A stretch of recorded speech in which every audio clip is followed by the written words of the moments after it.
আসসালামু আলাইকুম। এই গরমে বাচ্চাদের জন্য খুবই সিম্পল একটি নিমা কাটিং এবং সেলাই করে দেখাবো। ভিডিওটি টানবেন না, পুরো ভিডিওটি দেখবেন।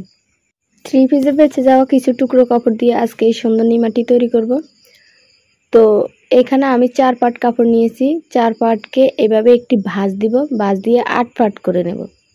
আমি এখানে 1.5 থেকে 2 বছরের বাচ্চার জন্য বানাচ্ছি। তো গলার চওড়া নেব 1.5 ইঞ্চি আর গলার লম্বা নেব 4 ইঞ্চি।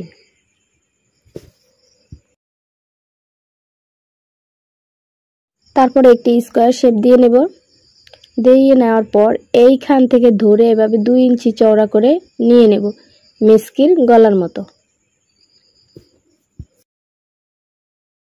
এখন আমি স্কোয়ার শেপটিতে এভাবে গোল শেপ করে নেব, তারপরে কাটিং করে নেব। তো কাটিং করতে করতে একটা কথা বলে নিই, যারা এখনও আমার চ্যানেলটি সাবস্ক্রাইব করেন নাই প্লিজ সাবস্ক্রাইব করে দিবেন। আর যারা ফেসবুক থেকে ভিডিওটি দেখছেন তারা অবশ্যই ফলো দিয়ে পাশে থাকবেন। তো গলাটি এভাবে কাটিং করে নেব। এখানে দুটি গলায় ডাবল বাজা আছে। তো এই গলাটিকে এখন একটা সাইডে রেখে নিচে যে কুচি ব্যবহার করব তার জন্য টুকরো কাপড়টি নিয়ে ফিনিশ করে কাটিং করে নিচ্ছি আমি। তো কাটিং করা হয়ে গেলে আমার সাইডে বন্ধ সাইড এবং অপর সাইডে খোলা সাইড। তো খোলা সাইড থেকে আমি 2 থেকে 2.5 ইঞ্চি এভাবে একটি কাট করে নেব হাত আর আরমলের জন্য। তো এই যে দেখুন গলাটি ঠিক এইভাবে কুচি দিয়ে বসিয়ে দেব মেস্কির গলার মতো। তো নিচের দিকে একটু শেপ দিয়ে কাটিং করে নিচ্ছি। এটা আমি মেপে চুপে দেখাচ্ছি না, কারণ এগুলা টুকরা কাপড় দিয়ে বানাচ্ছি। তো যার যতটুকু কাপড় আছে অতটুকু হিসেব করে নিয়ে নেবেন। আর কে কোন বয়সের বাচ্চার জন্য বানাবেন তাও আমাকে কমেন্ট করে জানাবেন, আমি মেজারমেন্ট দিয়ে দেব। তো ঠিক এইভাবে আমি সেলাই করে নেব। তো আমি আপনাদের দেখাচ্ছি কিভাবে আমি সেলাই করি, স্টেপ বাই স্টেপ দেখাবো। ভিডিওটি টানবেন না, পুরো ভিডিওটি দেখবেন। প্রথমে আমি গলাটিকে এভাবে নিয়ে নেব। এখানে ডাবল বাজে একটি গলা আছে, তো 2টি পাট আছে। মূল কথা হচ্ছে এখানে একটি গলা হবে। তো তার জন্য এইভাবে একটি সেলাই দিয়ে তারপর এইভাবে উল্টিয়ে নেব, উল্টিয়ে তার উপরে একটি টপসিন সেলাই দিয়ে দেব, এটা সেট হওয়ার জন্য। এই যে দেখুন কিভাবে সেলাইটি দিচ্ছি, একটু খেয়াল করবেন। এই যে সেলাইটি শেষ। এখন আমি এই যে গলার উপর থেকে ধরে এভাবে 4 ইঞ্চি নিচে একটি মার্ক করব, তারপরে এই সাইডে আরেকটি মার্ক করে নেব 4 ইঞ্চিতে। তো 4 ইঞ্চিতে মার্ক করে নেওয়ার পর এইভাবে একটু ভেঙে সেলাই করব। তো সেলাইটি করার পর এই সাইডেও আরেকটি সেলাই দিয়ে দেব।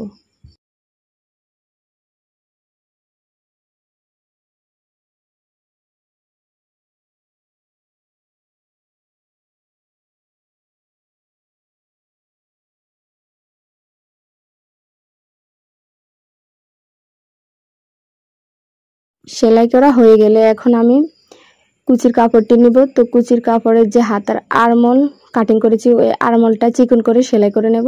তারপরে কুচিগুলো আস্তে আস্তে দিয়ে নেব। এই যে দেখুন কুচিগুলো ঠিক এইভাবে ধরে এইখান থেকে আস্তে আস্তে দিয়ে নেব। তো কুচি দেওয়া প্রায় শেষ। এখন আমি এই কুচিটাকে কিভাবে গলার সাথে ফিটিং করবেন তা দেখাবো। 4 ইঞ্চিতে যেইখানে সেলাইটি করে থেমেছি ওইখানে এভাবে উল্টা করে রেখে তারপরে সেলাই দিয়ে দেব, ঘুরিয়ে একটি সেলাই দিয়ে দেব। আমার দিকে একটু খেয়াল করবেন, তাহলে আপনারা অতি সহজে শিখতে পারবেন। তো এইভাবে সেলাই করে নেওয়ার পর কাপড়টিকে উল্টাবো, উল্টিয়ে একটি টপসিন দিয়ে দেব। এই যে দেখুন এই সাইডে একটি টপসিন দিয়ে দেব।